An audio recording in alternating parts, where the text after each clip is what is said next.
다니엘서 2장 14절로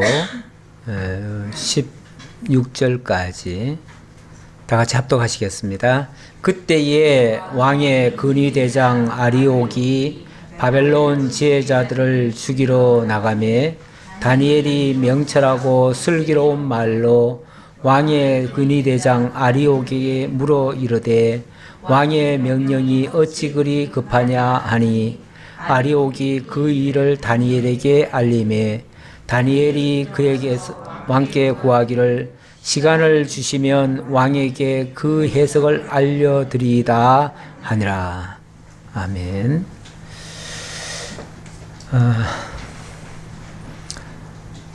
사실은 심각한 문제죠. 심각한 문제를 모든 사람들이 다 심각하게 받아들입니다. 받아들이는데 단 한 사람, 다니엘은 그 사안을 두고 그렇게 심각하게 받지 않습니다. 그러니까 다른 사람들이 다 안 좋게 생각하는 일을 좀 달리 본다는 얘기죠. 사실 이거는 굉장히 좀 심각한 이야기고요. 위기예요. 현상적으로 보면 엄청난 위기예요. 위기인데 다니엘에게는 이 위기가 아닙니다. 오히려 이것은 다니엘을 하나님께서 높이시기 위한 엄청난 전화위복의 그런 기회가 되어집니다.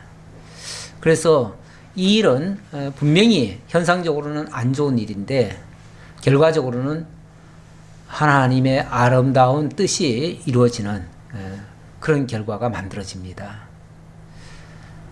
이게 이제 세상을 바라보는 눈이기도 한데요. 우리 신앙인의 눈은 분명히 세상과 다릅니다.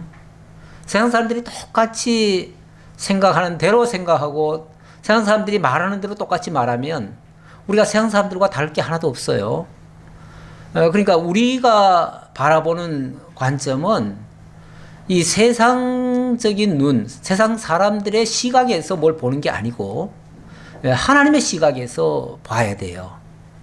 그래서 같은 문제를 놓고도 저 위에 계신 그분의 시각으로 이 문제를 바라보면 그건 결코 문제가 아닐 수도 있는 거예요. 그래서 오히려 그런 일들이 더 좋은 기회로 다가오고 그걸 통해서 하나님이 하실 일을 깨닫게 되어지면 이 굉장히 좋은 일이 될 수가 있어요. 이런 시각이 정말 신앙인의 시각이에요. 하나님의 시각이기도 하고 신앙인의 시각이기도 해요. 그래서 이런 시각으로 이건 굉장히 사실은 좁게 보면 안 돼요. 넓게 보셔야 돼. 이렇게 보려면은 전체적으로 봐야 돼요. 뭐 어떤 문제가 불거졌다고 해가지고 그 속에 들어가가지고 이게 옳으냐 그러냐 따질 게 아니고 아주 큰 그림 속에서 전체적으로 조망을 하면서 과연 하나님이 해가시는 이 일들 속에서 이 일은 무슨 일인가 이렇게 보셔야 돼요. 그게 어찌 보면 좀 연역적으로 보는 시각인데 그런 식으로 보게 되면 세상 사람들은 뭐라고 얘기하든 간에 자관 그건 굉장히 좋은 일일 수 있어요. 하나님의 영광을 볼 수 있는 일이에요. 그래서 남들은 다 우는데도 기뻐할 수가 있어요. 남들은 다 어렵다고 하는데도 오히려 긍정적으로 해석할 수가 있어요. 이게 능력이고 이게 특권 아니에요? 우리 신앙인의 특권이잖아요. 신앙인만이 가질 수 있는, 세상에서는 절대 그렇게 볼 수 없는데 신앙의 눈으로 보면 그렇게 볼 수 있는 이런 걸 가졌기에 믿는 사람들이 그런 것들을 능히 극복할 수 있고요. 결국은 승리에까지 도달할 수가 있는 거예요. 남들은 그렇게 하면 죽는데 우리는 그렇게 함으로써 오히려 승리를 거두게 된다. 이런 것이 우리 믿는 사람의 특권입니다. 자, 오늘 본문에서 아주 심각한 일이 발생했어요. 바사 제국의 황제가 꿈을 꿨는데 아주 기분 나쁜 꿈을 꿨어요. 아주 그리고 복잡하고 뭔가 아주 뭐 이해할 수 없는 그러면서 뭔가 기분 나쁜 이런 꿈을 꿔서 여기에 대한 답을 좀 찾고자 했는데 아무도 그 답을 알려주는 사람이 없어요. 일단은 그런 상황에서 이제 박수와 술객들이 이야기를 하는데 답은 제대로 안 알려주고 뭐라고 이야기를 제대로 다 얘기해주면 그때 우리가 답을 내겠습니다. 이런 식으로 얘기하니까 이건 놀리는 것 같아요. 왕을 놀리는 것 같고 또 더 나아가서는 왕을 속인다라는 생각이 들어요. 배신감이 드는 거예요. 한마디로. 이놈들이 지금까지 나를 속여왔구나. 나를 놀렸구나. 제대로 된 답을 준 게 아니라 내가 뭐라고 얘기하면 거기에 맞춰서 얘기한 거구나. 그런 생각이 딱 들면요. 무슨 말을 해도 그 말이 고지 안 들립니다. 그때부터는 전부 다 이놈들은 다 나를 임기응변으로 이렇게 돌리려고 하는 말밖에 안 된다. 이렇게 생각이 들어요. 그래서 결국은 이 왕이 화를 참지 못하고 다 죽이라는 명령을 내리게 되어집니다. 어찌됐든 죽이라는 명령이 떨어지면요. 이제 박수와 술객들은 다 죽을 수밖에 없습니다. 박수와 술객이라는 자들은 물론 지금이야 우리가 뭐 세상 정부에서도 박수나 술객이나 이런 사람들을 고위 관리직으로 쓰지는 않는데 옛날에는 그런 사람들이 세상 사람들이 알지 못하는 일까지 안다 해가지고 굉장히 지혜자로 떠받들어졌어요. 그러다 보니까 그런 사람들이 아무래도 왕 곁에 두고 세상에서는 일반적으로 상식적으로 풀 수 없는 문제들까지 그들이 풀어주고 답을 내니까 그래서 왕은 아주 탁월하게 세상 사람들이 알지 못하던 것까지 다 알고 대처할 수 있는 그렇게 쓰임 받는 자들이죠. 그런 자들이니까 왕에게는 꼭 필요한 사람들인데 어쨌든 그런 사람들을 다 제거하기로 작정을 했습니다. 그래서 드디어 왕의 특명이 내려졌어요. 저놈들 다 죽이라 하는 특명이 내려졌어요. 특명이 내려지니까 그들에게 속해 있던 뭐 지금 다니엘은 최종 책임자는 아닙니다. 책임자는 아니지만 어쨌든 그런 부류 속에 들어가 있어요. 들어가 있다 보니까 연대 책임이라는 게 있죠. 그래서 위에 사람들을 자르면은 그 사람들만 죽이는 게 아니라 거기에 포함되어 있던 사람들도 같이 죽을 수밖에 없어요. 그래서 다니엘도 꼼짝없이 죽게 됐습니다. 자, 드디어 이제 막 죽이려고 왕의 명령이 떨어졌고 지혜자들은 다 죽게 됐고 다니엘과 그의 친구들도 이제 죽이려고 찾게 됐다 그랬습니다. 그때에 왕의 근위대장 아리옥이 바벨론 지혜자들을 죽이러 나가매 드디어 죽이러 실제 나갑니다. 조금 있으면 이제 그대로 죽는 거예요. 죽으면은 차례대로 다니엘도 죽을 겁니다. 정말 절박하고 위기 상황이죠.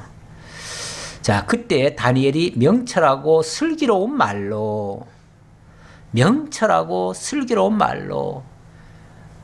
거기에 아주 적합하게 정말 반박도 할 수 없을 만큼의 딱 들어맞는 그런 이 명철이라고 하는 것은 정확히 밝히 분별해내는 걸 명철하다고 그래요. 그런데 거기에 또 아주 적절한 그런 표현으로 말을 했다는 거예요. 그게 이제 슬기로운 말이죠.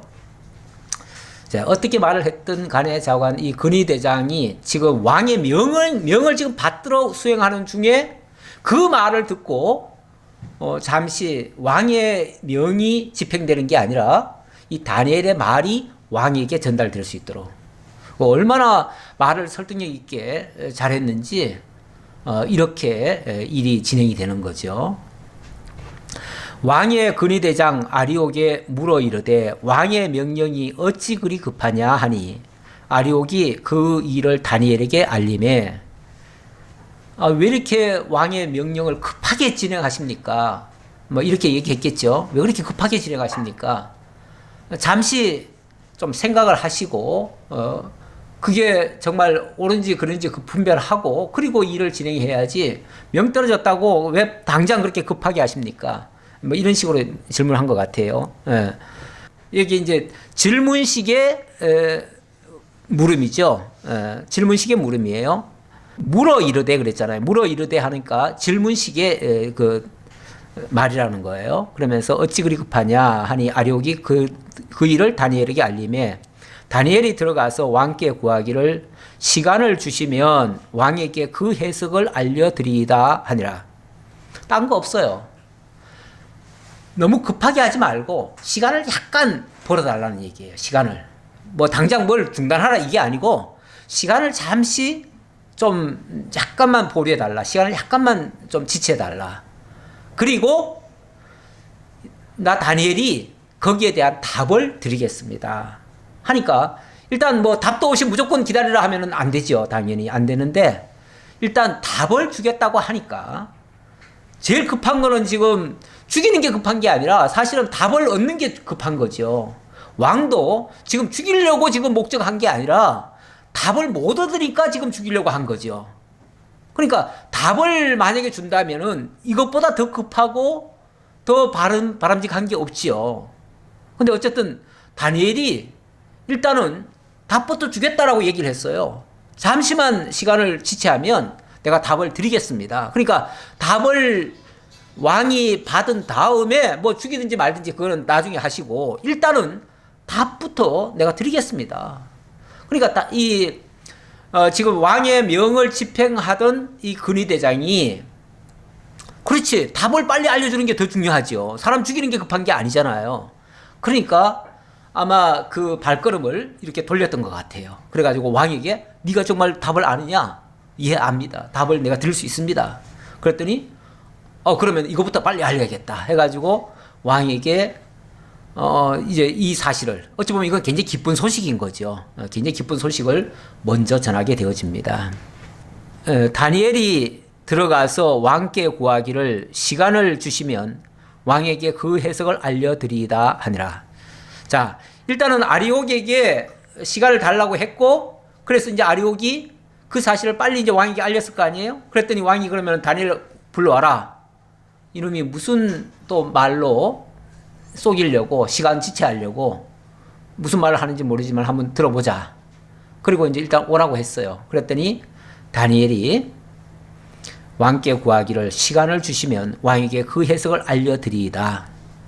만약에 뭐 지금 왕 앞에 지금 하는 말이라서 만약에 자기가 답을 못 준다면 뭐 당연히 죽는 거죠. 정말 죽음을 내놓고 지금 자기 목을 내놓고 지금 하는 말이에요.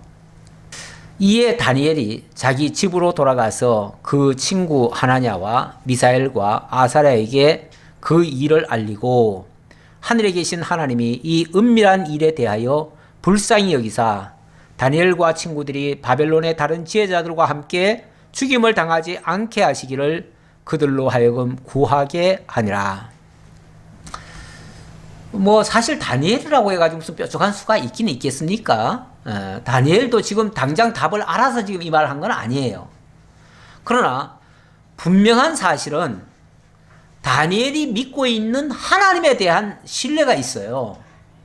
하나님은 다른 뭐 인간들은 거기에 대한 답을 알 수가 없겠지만 당연히 모르죠. 다니엘도 모르죠. 모르지만 그러나 하늘에 계신 하나님만큼은 이 모든 일을 아실 수 있다. 뿐만 아니라 이 일은 사실은 하나님만이 아실 수 있는 일이다. 왜냐하면 이 일은 하나님께로 말미암은 일이다 라고 생각을 한 거죠. 그렇기 때문에 일단 시간 벌어놓고 그 다음에는 하나님께 기도하는 거죠. 기도하면서 이제 자기 혼자 그 일을 다 감당하기 어려우니까 친구들에게 요청을 한 겁니다. 새 친구들에게 요청하면서 이 문제를 놓고 너희들도 하나님께 같이 기도하자. 그러면서 정말 하나님께로부터 불쌍히 여김을 받아서 우리가 만약에 그 답을 얻게 된다면 정말 하나님께 영광 돌릴 일이고 뭐 설령 그렇게 하지 않는다면 우리는 꼼짝없이 다 죽는 수밖에 없는 것이고 그래서 그러나 이제 확신이 하나 있었어요. 그 확신이라고 하는 거는 틀림없이 이 문제의 답은 하나님이 알고 계신다. 그리고 이 문제도 결국은 하나님이 던져놓으신 거다. 하나님이 던져놓았으니 하나님께서 답을 주실 것이다. 라고 하는 이 확신을 가지고 기도를 하게 됩니다. 그리고 이제 그 친구들한테도 그걸 부탁을 했지요. 자, 기도의 내용입니다. 기도의 내용. 이에 이 은밀한 것이 밤의 환상으로 다니엘에게 나타나 보임에 다니엘이 하늘에 계신 하나님을 찬송하니라. 이 은밀한 것이 바로 그 왕에게 보여주셨던 하나님의 그 환상의 내용. 그게 이제 은밀한 거죠.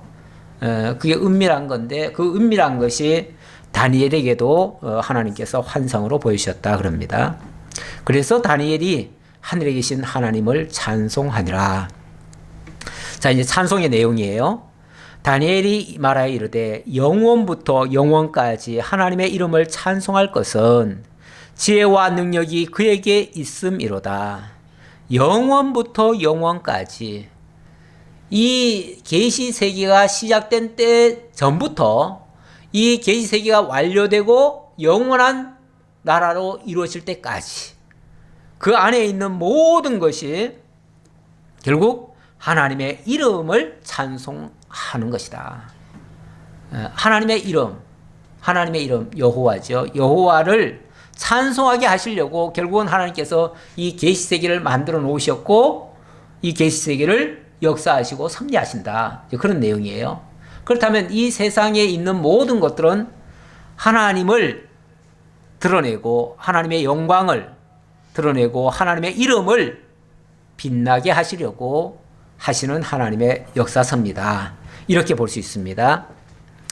자, 그렇게 하나님이 찬송받아 마땅한 이유는 지혜와 능력이 그에게 있음이로다. 이 모든 일을 계획하시고 이루시는 분, 그 계획하신 게 하나님의 지혜 아니겠어요? 그리고 그것을 이루는 것이 하나님의 능력 아니겠어요? 그래서 이 모든 지혜와 능력이 그분에게 있음을 찬송합니다. 그래서 그분의 이름은 바로 그렇게 이루시는 여호와십니다 라고 찬양을 하는 거죠.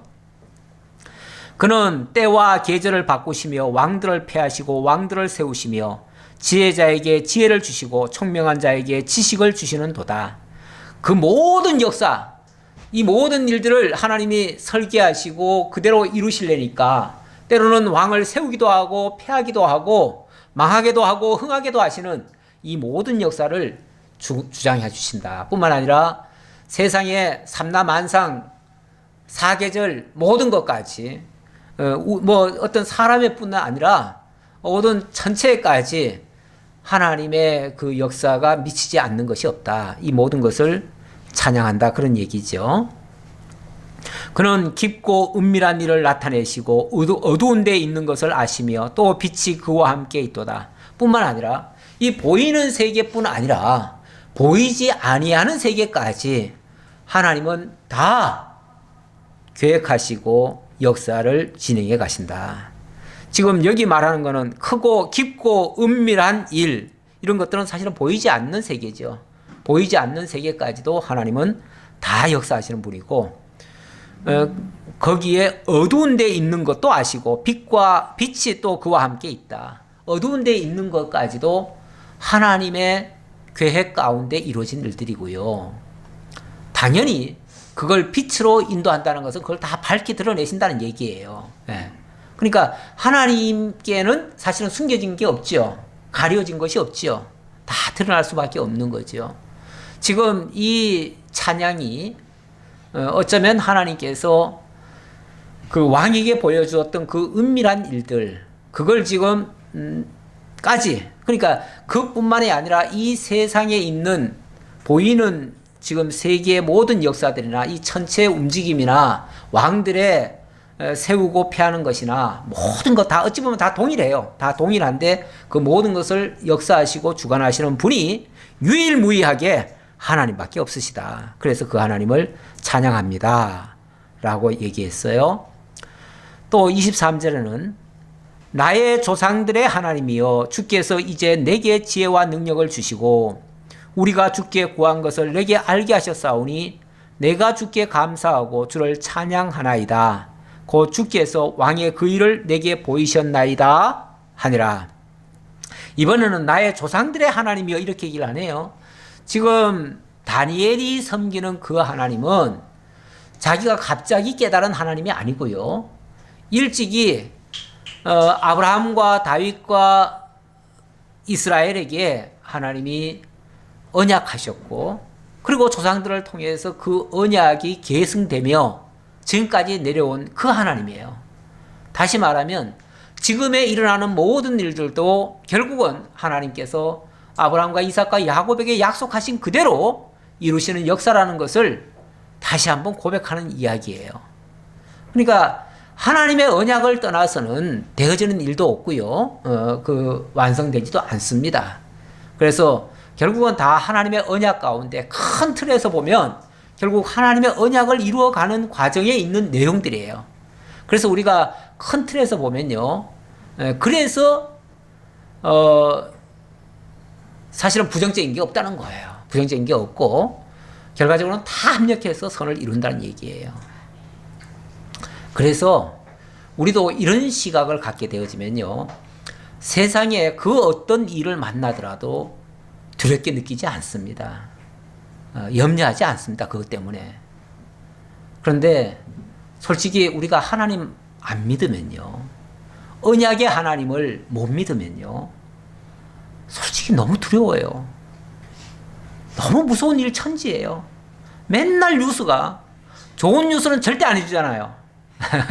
어디서 아주 좋은 일이 있었다. 그런 건 뉴스 제대로 해줘요? 그런 건 뉴스거리가 안 돼요. 그런데 맨날 보면은 뭐 굉장히 극도로 불안한 일들, 그런 것들만 맨날 뉴스에 나와요. 자, 대외적으로는 세계 곳곳에 그 강대국들이 많은데 그 나라들이 그냥 맨날 어떻게 보면 으르렁거리고 우리 못 잡아먹어가지고 안달이에요. 뭐 같은 동맹국인 줄 알았는데 맨날 돈 뜯어내려고 그러고 뭐 자관 우리를 돕는 나라는 하나도 없어요. 돕는 나라는 하나도 없어요.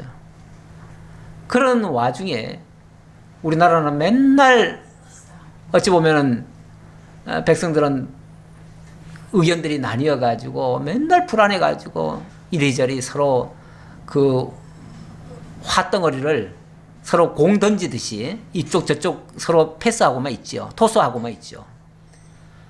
서로 그냥 네 책임이다 내 책임이다 하고서 자꾸 떠밀기만 하지 아무도 이건 내 문제입니다. 하나님이 나에게 주신 문제입니다. 이렇게 받아들이는 사람 아무도 없더라고요. 다 네 탓이야. 다 네 잘못이야. 남들에게 떠맡기려고만 하고 그냥 다 두려워가지고 벌벌 떨어요. 이러니 정말 믿음 없고 눈이라고 하는 게 세상에만 붙박혀 있는 그런 사람들의 시각에서는 정말 두려움의 세상이에요. 이거 정말 무서워서 못 살 지경이에요. 거기다가 또 요즘은 물론 30년 전 얘기지만은 그 뭐 살인사건 있었던 거 연쇄살인사건 이야기를 가만히 들어보니까 이건 뭐 참 말도 못하게 무능하고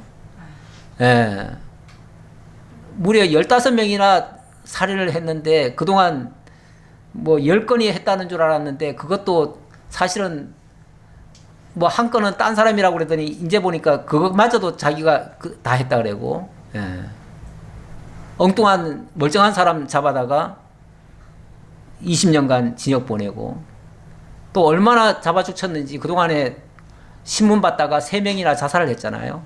그것 때문에. 그 사건 때문에 뭐 거의 한 20여 명 가까이 죽은 셈이에요. 그렇게 많은 사람 죽이도록 정말 범인 하나도 못 잡는 이 정말 참 이런 세상에 우리가 마음 놓고 살아갈 수 있겠습니까? 그 현상만 보면 우리 불안해가지고 못 살아요.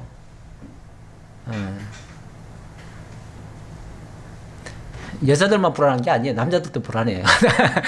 남자들도 어느 날 갑자기 범인으로 잡혀가지고 끌려가지고 20년간 갔다 올 수도 있어요. 그러니 이게 세상이 무서워가지고 못 살 정도예요. 그런데 정말 하나님을 믿으면은 거기서 우리가 해방이 될 수가 있어요. 진짜 하나님을 믿으면은 아까도 얘기했듯이 아무리 부정적인 사건이라도요. 하나님 안에서는 부정적으로만 남질 않아요. 그걸 합력해서 선을 이루어 가시는 하나님인 것을 우리가 알잖아요. 그래서 그 일은 틀림없이 더 좋게 하기 위한 하나님의 뜻이 담겨져 있어요. 그래서 지금까지 역사가 그래 왔어요. 그 안 좋은 사건들을 통해서 오히려 더 좋게 하는 역사로 만들어 갔지, 그게 나쁘게만 되어진 게 아니에요. 한때는 IMF 터져가지고 정말 나라가 다 망한다고, 그때는 정말 나라 다 망하는 줄 알았잖아요. 뭐 저도 굉장히 불안했어요. 예. 그랬는데 그 일이 있고 나서 훨씬 더 나중에는 단단해졌습니다. 우리나라가 훨씬 더 단단해졌어요. 물론 그전에는 일제시대 때 그 어려움을 겪었지만 그 겪고 나서요, 우리나라가 그 이전에 정말 수백 년간 무지몽매하게 정말 왕이 무슨 신이나 되는 것처럼 그렇게 떠받들다가 이제 거기서 벗어났어요. 정말 자유를 찾았어요.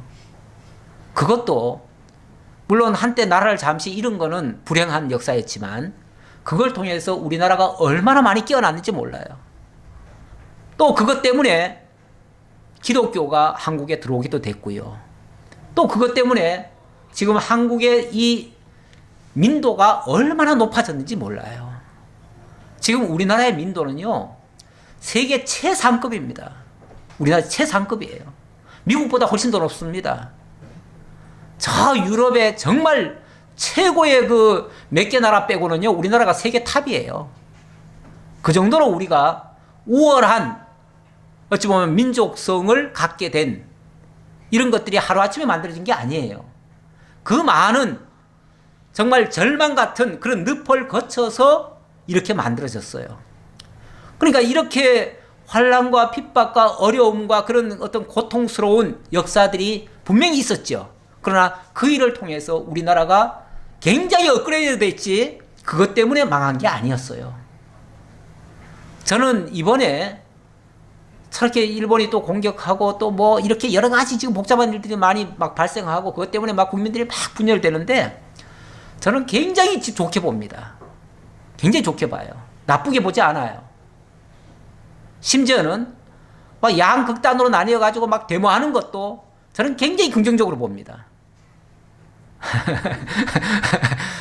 목사가 너무 그냥 태평스럽게만 얘기하나 보다 그러는데, 저는 이 일이 우리나라의 국위를 굉장히 떨치는, 세계로 떨치는 굉장히 좋은 기회라고 봅니다. 물론 당하는 입장에서, 지금 이 안에서 살고 있는 자의 입장에서, 또 전체 하나님의 뜻까지는 우리가 파악 못하는 상황에서는 두려울 수 있어요. 두려울 수 있고, 진짜 이러다가 옛날에 우리 한번 안 좋은 일이 있었는데, 나라도 망하고 이런 일이 있었는데 정말 그렇게 되는 거 아닌가라는 그런 두려움이 올 수도 있어요. 그러나 절대 지금 그런 시대 아닙니다. 그렇게 쉽게 망할 시대 아닙니다. 지금 한편에서는요, 요즘 예를 들어서 지금 한국에는요, 막 저렇게 난리를 피우고 지금 막 양쪽에서 데모를 하고 막 온통 저렇게 해도 그것 때문에 무슨 사고가 크게 나고 그것 때문에 지금 난리가 납니까? 실제로? 정치인들만 떠들었지요. 실제 그렇게 그것 때문에 난리 난 적은 없어요. 서로 그것 때문에 서로 말조심은 하지요. 백성들도 말조심은 하고 서로 자기 반성도 좀 하고 돌이키도 하고 이렇게는 하지만 그것 때문에 실제 전쟁이 나고 이러지는 않습니다. 예. 그런데 중국만 같아도요, 만약에 저런 식으로 데모하면요, 다 죽입니다. 지금 홍콩 지금 그런 일을 하고 있지만은 완전히 정말 이거 무자비하게 죽일 수도 있어요. 근데 어제 그렇게 몇백만이 모였는지 모르겠지만 자고한 그렇게 모여도요, 단 한 사건도 사실은 없었어요. 예. 쓰레기도 없이 조용히 다 치웠대요. 그리고 보면 우리나라 민도가 굉장히 높아진 거예요. 이 민주주의 민도가 엄청나게 높아진 거예요. 이게 지금 세계는요, 우리는 지금 불안하게 보지만 세계는 우리를 너무너무 부러운 눈으로 보고 있어요. 예. 야, 저기는 세상에 이 동남아시아들은 원래 이게 민주주의 민도가 굉장히 낮거든요. 낮아가지고 사실은 민주주의가 적합하질 않아요. 예, 적합하질 않아요. 그래가지고 민주주의 하다가 망하는 예가 참 많았어요. 근데 한국은 뭐 얼마나 지금 민도가 높아졌는지 뭐 이게 뭐 권력으로 내리누르고 그런 거 하나도 없잖아요. 지금 뭐 현직 대통령까지도 그냥 잘못하니까 뭐 그냥 감옥에 집어넣는 판인데 현직 법무부 장관도 밑에 사람들이 조사하고 있잖아요. 지금 그래도 그거 하지 말라 소리도 안 하잖아요. 예. 이 정도의 민도면요 무슨 일이라도 상관이 없습니다. 다 가능한 거예요. 예. 저는 굉장히 우리 이 민주주의 의식을 외국에서는 굉장히 부러운 눈으로 지금 바라보고 있고요. 이것 때문에 한국의 위상이 저는 훨씬 더 높아진다고 봅니다. 훨씬 더 부러운 눈으로 보고 있어요. 지금 뭐 동남아시아에서는요 우리가 아주 탑입니다. 저기 뭐 중동에서도 아프리카에서도 정말 한국 같은 나라가 없다라고 이렇게 칭찬하고 있어요. 예. 저는 그래서 모든 것을 지금 하나님이 우리를 한 단계 업그레이드 시키려고 하는 거지 절대 이거를 무너뜨리려고 하는 건 아니다. 그런데 한 가지 제가 염려스러운 건 있긴 있어요. 그거는 제일 안타까운 게 사실은 기독교예요.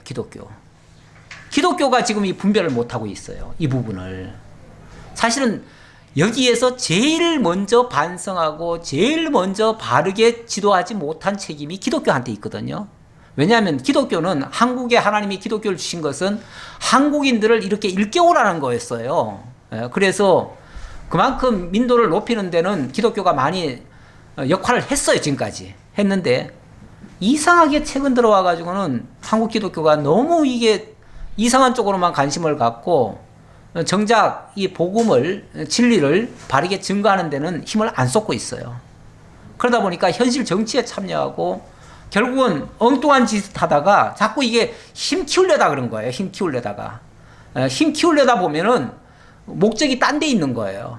그러다 보니까 우리 요한계시록도 배우고 있지만 종교가요, 이 세속 권력의 맛을 들이기 시작하면요, 이건 정말 음녀 역할을 합니다.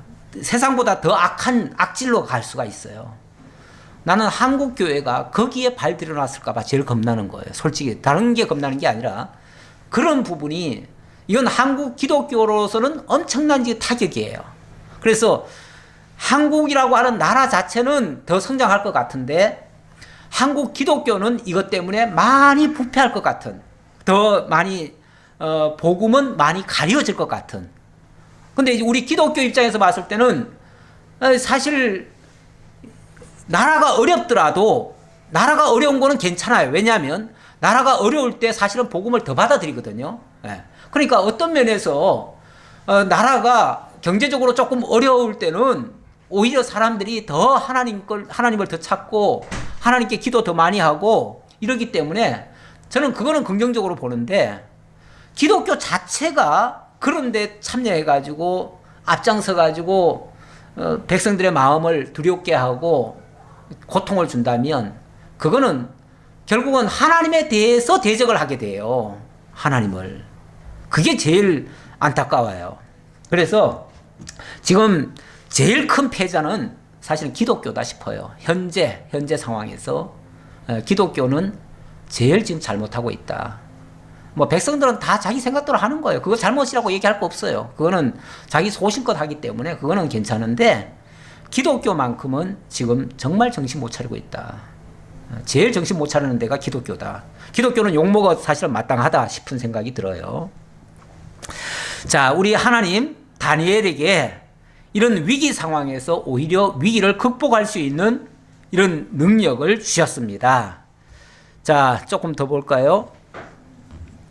이에 다니엘은 왕이 바벨론 지혜자들을 죽이라 명령한 아리오게게로 가서 그에게 이같이 이르되 바벨론 지혜자들을 죽이지 말고 나를 왕의 앞으로 인도하라. 그리하면 내가 그 해석을 왕께 알려드리리라 하니.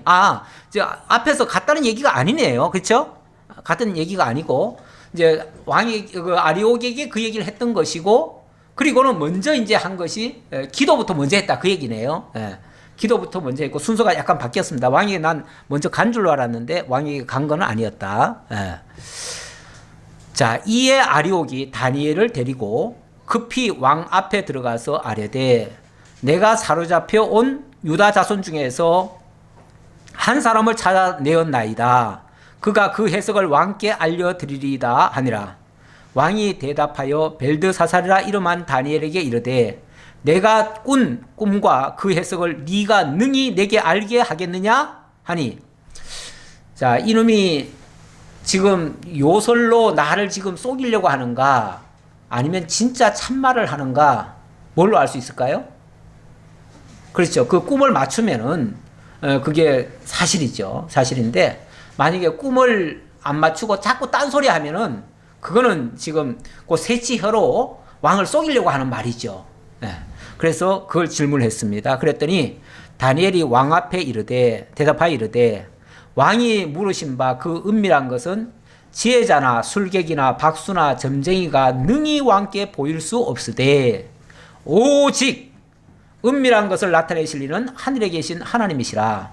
그가 느부갓네살 왕에게 후일에 될 일을 알게 하셨나이다. 왕의 꿈 곧 왕이 침상에서 머릿속으로 받은 환상은 이러하나이다. 왕이여, 왕이 침상에서 장래일을 생각하실 때에 은밀한 것을 나타내시는 이가 장래일을 왕에게 알게 하셨사오며. 자, 그러면서 이제 왕이 무슨 꿈을 꾸었는지, 그리고 그 꿈은 왜 꾸게 하셨는지. 사실은 그 꿈 자체를 뭐 이런 꿈 꾸셨죠? 그게 중요한 게 아니에요, 사실은. 근데 그 꿈을 꾸었다면 그 꿈이 왜 그런 꿈이 꾸어졌는지 사실은 그게 더 궁금한 거죠. 그게 더 궁금한 거죠. 그래서 일단 꿈도 얘기하겠지만 그 꿈뿐이 아니라 그 꿈에 대한 해석까지 정확히 내가 알려주겠습니다 라고 얘기를 하는 거죠. 그러면서 기본적으로 이 꿈, 특히 이 은밀한 것, 이건 단순한 그냥 꿈이 아닙니다. 단순한 꿈이 아니고 이것은 은밀한 중에 행하시는 하나님께서 당신의 어떤 계획을 그 꿈 속에다가 환상 속에다가 넣어주신 겁니다. 자, 이렇게 얘기를 한 겁니다.